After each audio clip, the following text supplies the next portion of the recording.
Salam saudaraku, semoga kita semua dalam keadaan sehat dan penuh sukacita dalam Tuhan. Kita akan merenungkan firman Tuhan dari 2 Petrus 3 ayat 1-7 dalam tema mengasihi bumi dan segala isinya. Sebelumnya mari kita berdoa. Bapa di sorga, sebentar lagi kami akan merenungkan firman-Mu. Kiranya Roh-Mu yang kudus menerangi hati dan pikiran kami, agar kami sungguh memahami firman-Mu. Dalam nama anak-Mu Tuhan Yesus Kristus kami berdoa. Amin. Firman Tuhan yang menjadi nas khotbah kita hari ini, 2 Petrus 3 ayat 1-7. Beginilah firman Tuhan. Saudara-saudara yang kekasih, ini sudah surat yang kedua yang kutulis kepadamu. Di dalam kedua surat itu aku berusaha menghidupkan pengertian yang murni oleh peringatan-peringatan, supaya kamu mengingat akan perkataan yang dahulu telah diucapkan oleh nabi-nabi kudus, dan mengingat akan perintah Tuhan dan juru selamat yang telah disampaikan oleh rasul-rasul-Mu kepadamu. Yang terutama harus kamu ketahui ialah bahwa pada hari-hari zaman akhir akan tampil pengejek-pengejek dengan ejekan-ejekannya, yaitu orang-orang yang hidup menuruti hawa nafsunya. Kata mereka, di manakah janji tentang kedatangannya itu? Sebab sejak bapa-bapa leluhur kita meninggal, segala sesuatu tetap seperti semula pada waktu dunia diciptakan. Mereka sengaja tidak mau tahu bahwa oleh firman Allah, langit telah ada sejak dahulu, dan juga bumi yang berasal dari air dan oleh air, dan bahwa oleh air itu, bumi yang dahulu telah binasa, dimusnahkan oleh air bah. Tetapi oleh firman itu juga, langit dan bumi yang sekarang terpelihara dari api dan disimpan untuk hari penghakiman dan kebinasaan orang-orang fasik. Demikian firman Tuhan.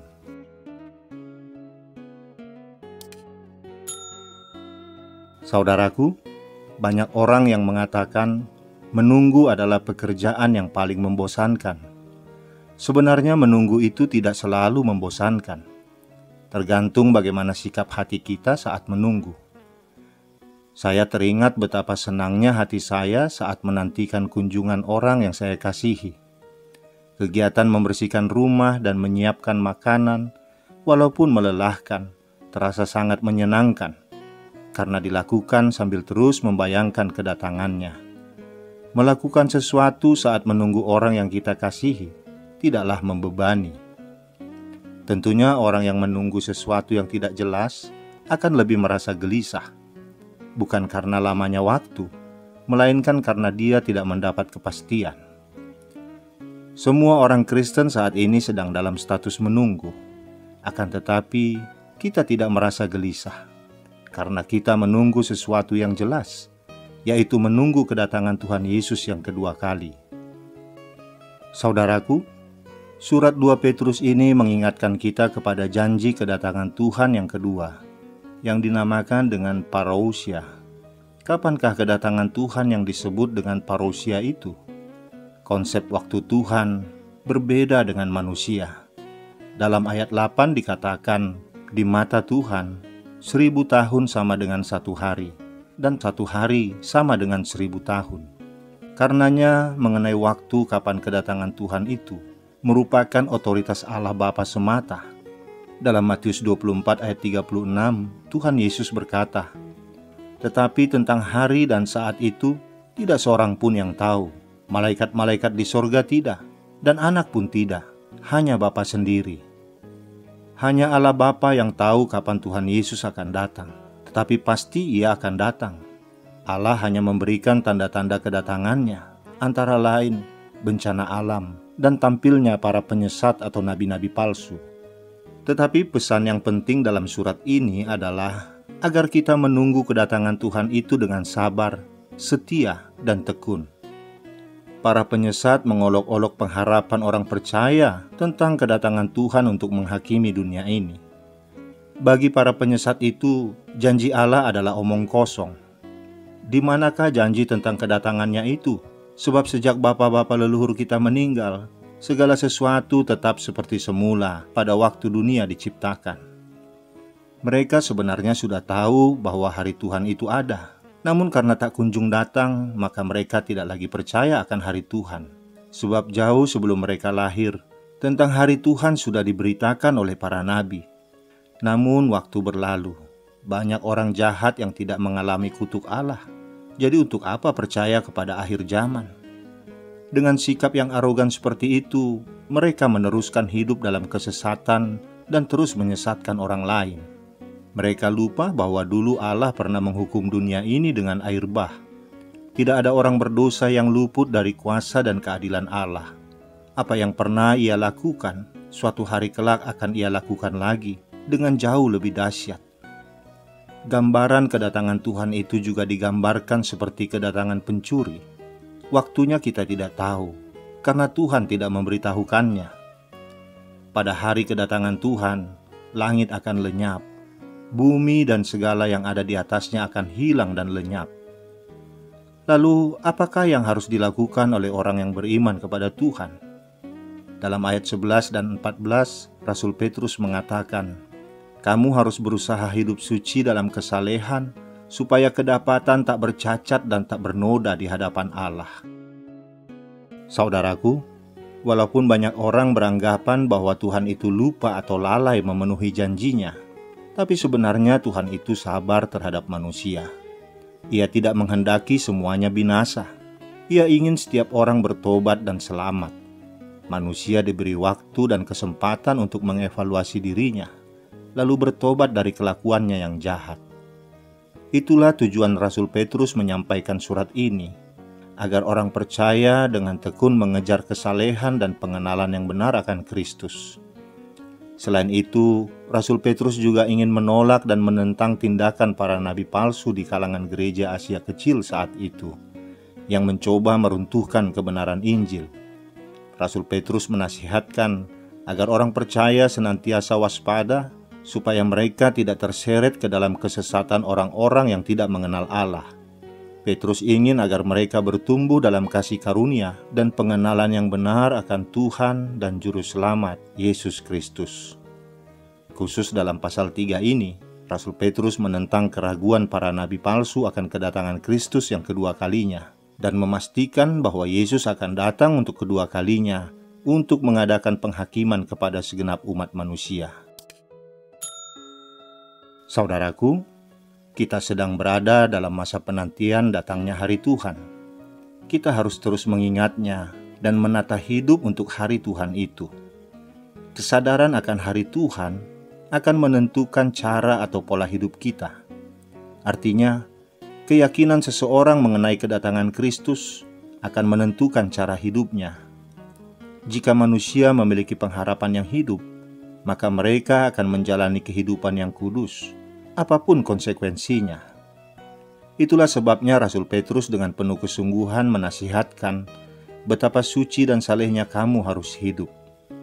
Jika sekarang Tuhan masih memberi kesempatan kepada kita sebelum hari Tuhan itu terjadi, artinya Tuhan masih berpanjang sabar terhadap kita. Kita diberi waktu untuk mempersiapkan diri menyambut kedatangannya. Mari kita bertanya, sudahkah hidup kita diarahkan untuk menyambut hari Tuhan itu?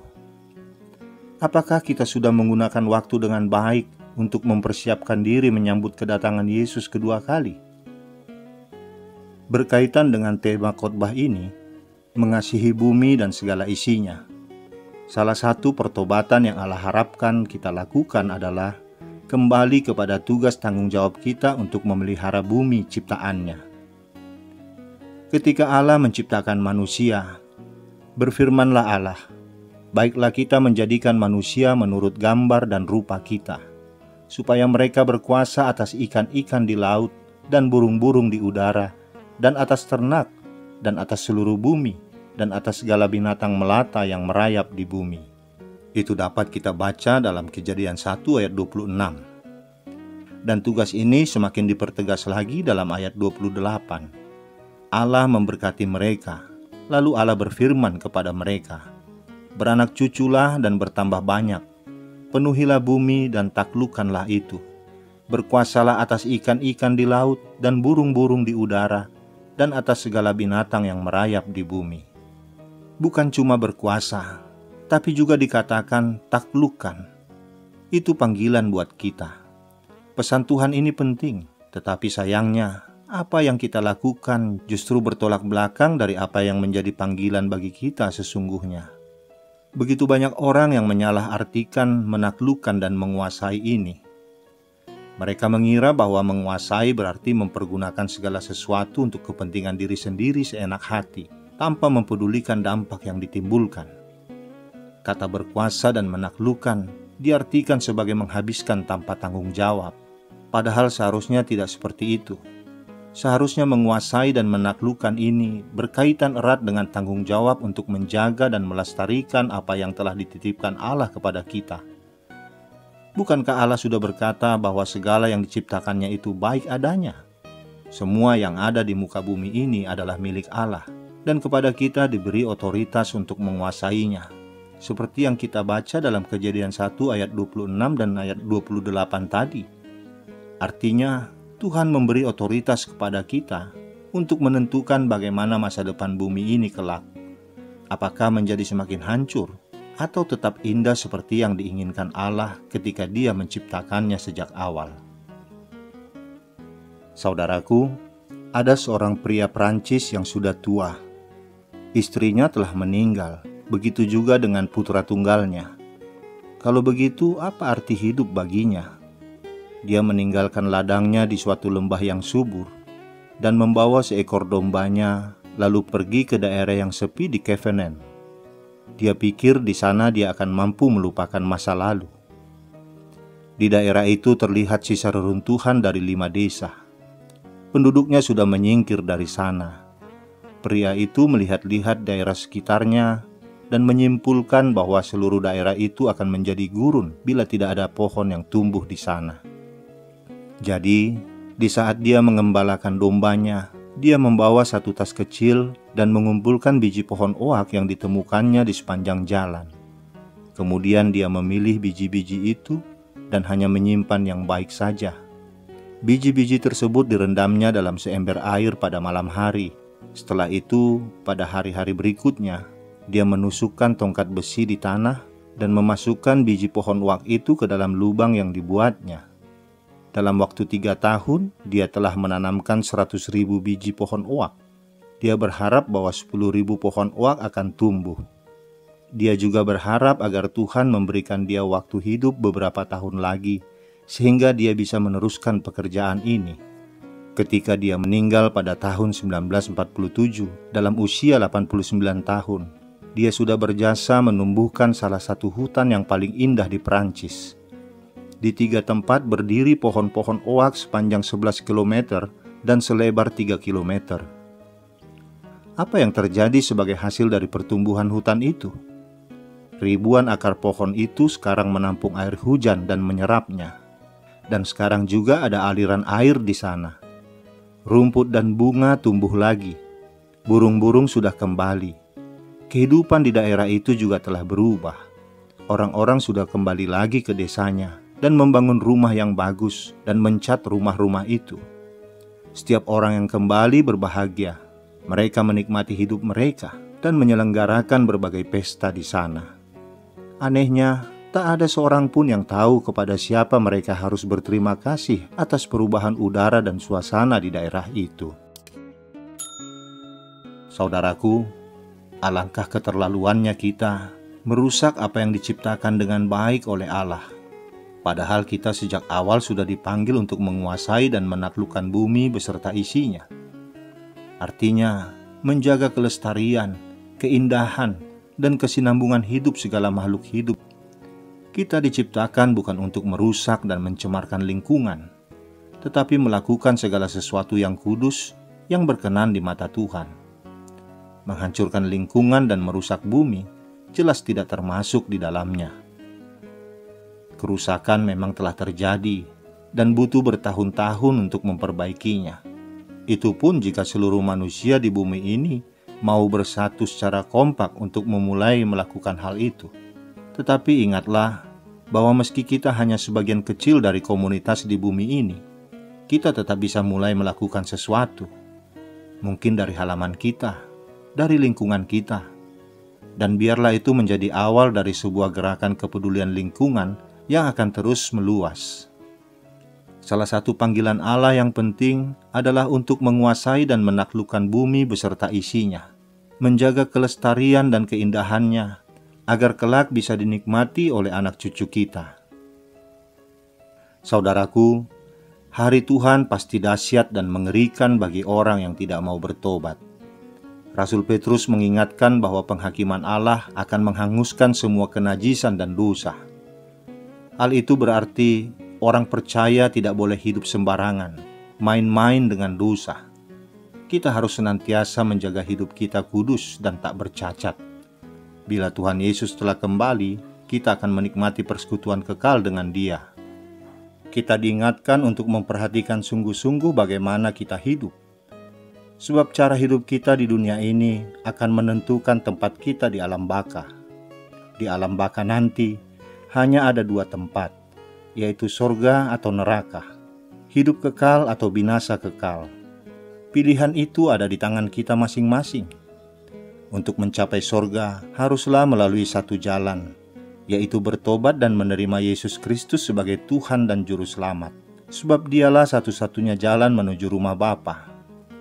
Apabila waktu dan kesempatan yang Allah berikan kepada kita berakhir, tak ada kesempatan lagi bagi kita untuk memperbaiki diri, sebab waktu tak bisa diputar kembali. Jika semuanya sudah terlambat, sesal pun tiada guna. Apakah cara kita menjalani hidup yang Allah percayakan sudah mencerminkan kasih kita kepadanya? Apakah hidup kita sudah menjadi kesaksian bagi banyak orang di sekitar kita? Dalam penantian kita akan kedatangannya, dengan berbagai macam kesulitan yang mungkin kita alami, mari kita senantiasa mengupayakan kehidupan kudus, sebagaimana yang Allah kehendaki. Amin, kita berdoa. Bapa di surga, kami berterima kasih atas firman-Mu ini, yang telah mengingatkan kami bahwa kami ada dalam masa penantian kedatangan anak-Mu Tuhan Yesus Kristus yang kedua kali. Melalui Rasul Petrus Engkau mengingatkan agar kami memiliki kesabaran, ketekunan, dan kesetiaan dalam menantikannya, agar kami tidak terjerumus ke dalam dosa, juga oleh penyesat-penyesat yang akan muncul di bumi ini. Engkau telah ingatkan kami melalui firman-Mu ini bahwa tujuan hidup kami bukanlah bumi. Bumi ini hanya tempat tinggal kami sementara. Tujuan kami adalah surga-Mu. Namun demikian, sebagai tugas tanggung jawab kami hidup di bumi yang Engkau ciptakan ini, kami harus memeliharanya, sebab kami tidak tahu sampai kapan kami akan tinggal di bumi ini, sehingga kami harus merawatnya, menjaga kelangsungan hidup kami, kelangsungan hidup keturunan kami. Terima kasih Bapa, kiranya firman-Mu menyadarkan kami, agar kami memulai gerakan untuk merawat, mengasihi bumi dan segala isinya. Dan itu dimulai dari diri kami sendiri. Berikan kami kekuatan Bapa untuk melakukan itu semua. Dalam nama anak-Mu Tuhan Yesus Kristus kami berdoa. Amin.